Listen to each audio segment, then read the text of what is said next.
Hey guys, welcome back. Today's viewer question is from Bama 1963, Roll Tide. And he says, I have a 1998 Crown Vic. Do you know how I can disable the key and ignition chime when the driver door is open other than manually pinning the door latch? So let me show you what he's talking about. So when you're just sitting here and there's no key in the ignition and you open the driver door, you don't get the warning chime. But when you take your key and you put it in the ignition and you just open the door, you get that warning chime. So what I normally do is I pin the door latch right here with a tool or whatever, and you can get the thing to shut up. So let me show you what I came up with.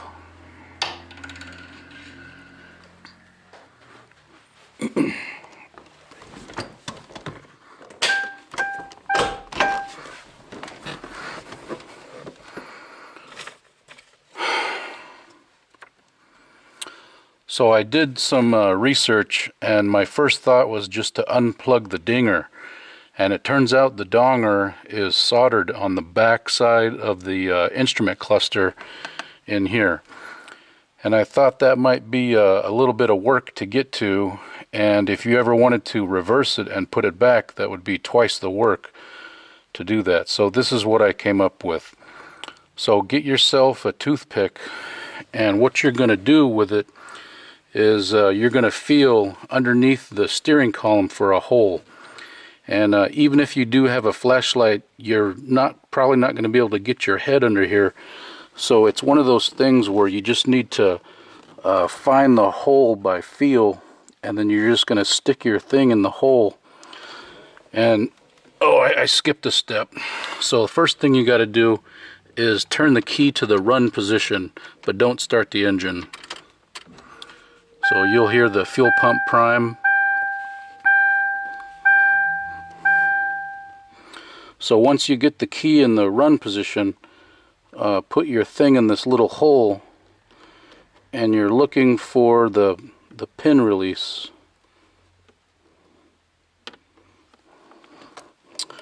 Okay, so I think I've got it. So once you hit the little pin release, you'll be able to back out the ignition lock cylinder here like that. So just take this and just set that aside right there. Now let me show you what I just did. Now in here,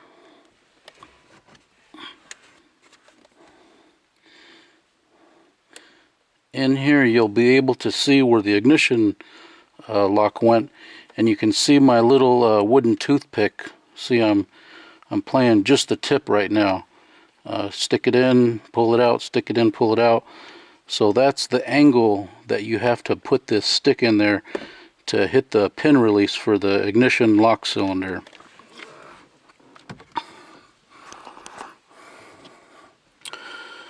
Okay, so now this is your ignition lock cylinder, and I want you to pay attention to this little pin, or these little metal tabs right here. And you can see there's a little indentation, or maybe you can see that. There's a little indentation on here, and you can see that it's making contact with this piece of metal right here. So what you're going to do is you're going to take a little piece of tape and you're going to slide it underneath that indentation,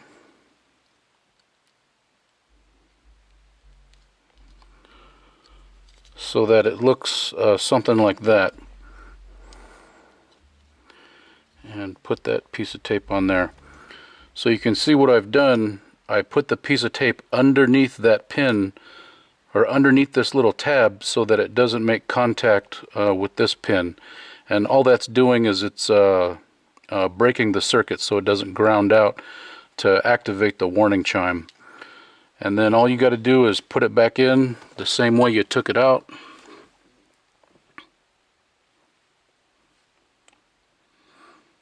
Just like that. And then turn the car off, and now watch what happens. I'll take my key and I'll put it in the ignition. Now watch what happens when I open the door. You can see that the my floor lights came on, my courtesy lights came on, but I don't have the donger. I don't have the key in the ignition warning chime anymore. So Bama 1963, I apologize. I don't have a legitimate way to disable that warning chime, but hopefully maybe try this out and you can improve on it.